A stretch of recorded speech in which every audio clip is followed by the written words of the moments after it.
بسم اللہ الرحمن الرحیم۔ السلام علیکم ناظرین کرام، سپریم کورٹ کے 9 رکنی بینچ کا انجام تو آپ سب نے دیکھ لیا۔ سپریم کورٹ نے جب اپنی سماعت کا آغاز کیا تو پورا بینچ توڑ دیا گیا۔ اس میں سے 2 ججوں کو تو ویسے ہی الگ کر دیا گیا، جسٹس اعجاز الحسن اور جسٹس مظاہر نقوی۔ بظاہر تو انہوں نے خود ہی کہا کہ ہم اس کا حصہ نہیں بنتے، لیکن ایک دباؤ ان کے خلاف تھا۔ پھر جسٹس یحییٰ اور جسٹس عطا من اللہ نے اپنی مختلف وجوہات کی بنا پر خود ہی اس بینچ سے الگ اختیار کر لیا۔ فل کورٹ نہ بنی۔ اب 5 ججوں پر مشتمل بینچ نے پنجاب اور کے میں الیکشن کرانے کے ایشو پر سماعت کی۔ عدالت نے تمام سیاسی جماعتوں کو موقع فراہم کیا کہ وہ آپس میں کوئی طے کر رہے ہوں تاریخ یا کوئی بات، تو ہمیں کوئی مداخلت کرنے کی ضرورت نہیں پڑے گی، لیکن ہوا نہیں ایسا۔ اب عدالت کو ہی فیصلہ کرنا پڑے گا۔ چیف جسٹس نے کہا کہ عدالت کے سوا کسی آئینی ادارے کو انتخابات کی مدت بڑھانے کا اختیار نہیں۔ عدلیہ کو مدت بڑھانے کے لیے ٹھوس وجوہات بتانی ہوگی۔ ممکن ہے کل چیف جسٹس صاحب کوئی نہ کوئی اس بارے میں اپنے دلائل اس میں اپنے حکم میں لکھ دیں۔ جسٹس مندوخیل نے کہا کہ آئین کے آرٹیکل 84 کے تحت صدر کا ہر قدم حکومتی ایڈوائس کا پابند ہوتا ہے، یعنی صدر نہیں دے سکتے اپنے طور پر کوئی فیصلہ، صدر حکومت کے ایڈوائس کا پابند ہوتا ہے۔ ادھر الیکشن کی تیاریاں بھی جاری ہیں۔ ابھی تک تو خاموشی نظر آ رہی ہے پنجاب اور کے محاذ پر، لیکن مریم نواز بھی شہر ورکرز کنونشن کر رہی ہیں، اور انہوں نے اپنے ورکرز کو کہا ہے کہ آپ الیکشن کی تیاری کریں۔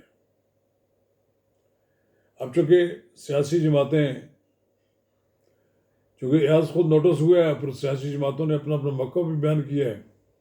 سپریم کورٹ بھی اس معاملے کو پرولانگ نہیں کرنا چاہتی، کیونکہ زیادہ دیر تک پورے ملک کو ایک پریشانی میں مبتلا کرنا بھی مناسب نہیں ہے، لیکن اس کے اثرات تو مرتب ہوں گے۔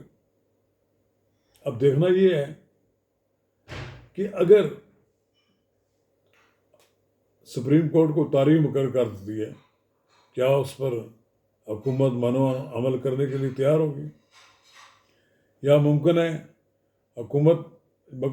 کہ سپریم کورٹ یہ کیس پارلیمنٹ کو بھجوا دے کہ پارلیمنٹ آج خود کوئی فیصلہ کر لے۔ یہ اصل معاملہ یہ ہے کہ جو بات سپریم کورٹ کہے گی، کسی ایک فریق کے حق میں ایک بات گئی تو دوسرا فریق اسے تسلیم نہیں کرے گا، بلکہ کہے گا کہ یہ انصاف کا قتل ہوا ہے۔ یہ فیصلے، اس طرح کے فیصلے جو ہیں وہ سپریم کورٹ تک نہیں پہنچنے چاہیے تھے۔ یہ ہونا تو یہی چاہیے تھا کہ ابتدائی میں یہ معاملے خود سیاستدان حل کر لیتے ہیں، لیکن آئین میں کچھ نہ کچھ ایمبیگوٹیز موجود ہوتی ہیں، ان سے فائدہ اٹھایا جا سکتا ہے، فائدہ اٹھایا جاتا رہا ہے۔ پہلے بھی قومی اسمبلی کے انتخابات میں جو تواریخ تبدیل ہوتی رہی ہیں، اس میں بھی تاریخ بدلنے کا ایک باقاعدہ پروسیس موجود ہے، اس کی مثالیں موجود ہیں۔ اس لیے کہ پی ٹی آئی کی اس وقت جو سمجھتی ہے کہ لوہا گرم ہے، اگر الیکشن ہوگی تو ہم سارا الیکشن ہی جیت جائیں گے۔ ابھی نگران حکومت کی موجودگی میں NA-193 میں الیکشن ہوا تو وہاں کہاں مداخلت کیا اس وقت کی نگران حکومت نے؟ اس وقت کی اگر اس کا مطلب ہے کہ نگران حکومت نے اگر چاہتی تو وہاں مداخلت کرنا چاہتی تو پتہ نہیں کیا کچھ ہو سکتا تھا، لیکن اس کا مطلب یہ ہے کہ الیکشن فری اینڈ فیئر ہو رہے ہیں۔ تو پی ٹی آئی کو تو یہ زوم ہے کہ ہم اس وقت پاپولر ہیں، ہم ساری سیٹیں جیت جائیں گے، یا کہ پی ڈی ایم یہ سمجھتی ہے کہ اگر اس الیکشن کے نتیجے میں دونوں صوبوں میں پی ٹی آئی آ گئی تو پھر قومی اسمبلی کے انتخاب کے انعقاد کے وقت ہمیں مشکلات کا سامنا کرنا پڑے گا. لہٰذا وہ یہ چاہتے ہیں کہ دونوں صوبوں میں قومی انتخابات کے ساتھ ہی انتخابات. یہ کوئی برائی بھی نہیں ہے. 60-70 ارب روپے کی ایک پھکی جو آئے گی پاکستان کے قومی خزانے کو 2 صوبوں میں الیکشن کرانے کی جو عیاشی ہے، اس سے بہتر ہے کہ 2-4 مہینے بعد کرا لیں، سب کرا لیں. جب پہلے ہی ایک انسرٹنٹی کی صورتحال ہے، غیر یقینی کے ماحول میں اگر عدالت کوئی ایسا فیصلہ کر دیتی ہے جس سے کوئی بہتری کی طرف ہمارا معاملہ چلے جائے، بہتری آنے سے ممکن ہے کہ جو ہمارے ملک کے اندر اس وقت پائی جانے والی جو پولرائزیشن ہے وہ کم ہو جائے گی. فی الحال تو مجھے پولرائزیشن ختم ہوتی نظر نہیں آ رہی. عمران خان صاحب اس وقت ہوا کے گھوڑے پر سوار ہیں. وہ یہ سمجھتے ہیں کہ وہ تو الیکشن جیت کر بیٹھے ہوئے ہیں، اور ان کے مخالفی یہ سمجھتے ہیں کہ اگلے الیکشن میں وہ کہیں نظر نہیں آ رہے. اور یہ ساری باتیں سامنے رکھنی چاہیے کہ یہ نہیں ہو سکتا کہ عمران خان صاحب کو یہ تشتری میں سب کچھ پیش کر دیں گے. یہ لوگ عمران خان صاحب کی غیر مقبولیت تو تھی نا 10 اپریل تک. انہیں آدمی اکٹھی کرنے کے لیے بڑا زور لگانا پڑتا تھا، اب بھی زور لگانا پڑتا ہے، ایسی کوئی بات نہیں ہے. اب بھی جب وہ لوگ لاتے ہیں تو ان کا سوشل میڈیا ایکٹیو ہوتا ہے اور جگہ جگہ لوگوں کو میسج جا رہے ہوتے ہیں کہ آپ پہنچیں. جب رکاوٹ کوئی نہ ہو تو پھر تو پہنچ ہی جاتے ہیں لوگ.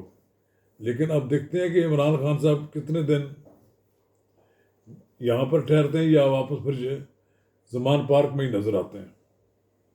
ان کے لیے ان کی گرفتاری تو اس کے وارنٹ تو جاری ہو چکے ہیں توشہ خانہ کیس میں.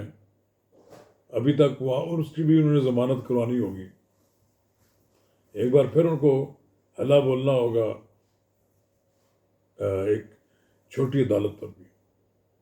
عمران خان صاحب کے لیے کی جان پر بنی ہوئی ہے کہ انہیں 34-35 مقدمات میں مختلف جگہوں پر پیش ہونا پڑ رہا ہے. لیکن ان کی کوشش یہ ہے کہ مقدمات کی رفتار کم ہو جائے، مقدمات کی سماعت کی رفتار کم ہو جائے تاکہ وہ ڈسکوالیفائی نہ ہو جائے. تو ڈسکوالیفیکیشن سے بچنے کے لیے ہر سیاستدان اب مختلف حربے استعمال کرتا ہے. مجھے یاد ہے بےنظیر بھٹو اور آصف علی زرداری کے مقدمات میں بھی ان کے وکیل بابر اعوان بڑے مختلف لہت و لال سے کام لیا کرتے تھے. آج کل وہ عمران خان صاحب کے لیے وہی کام کر رہے ہیں. تو یہ ہوتا ہے. تو انہیں دیکھتے ہیں اب عمران خان صاحب الیکشن کے بارے میں ہونے والے فیصلے پر ان کا کیا رد عمل ہوتا ہے. پنجاب اور کے پی کے میں آیا الیکشن کی کوئی تاریخ دے دی جاتی ہے یا کورٹ اس کو مؤخر کرنے کا اجازت دے دیتی ہے.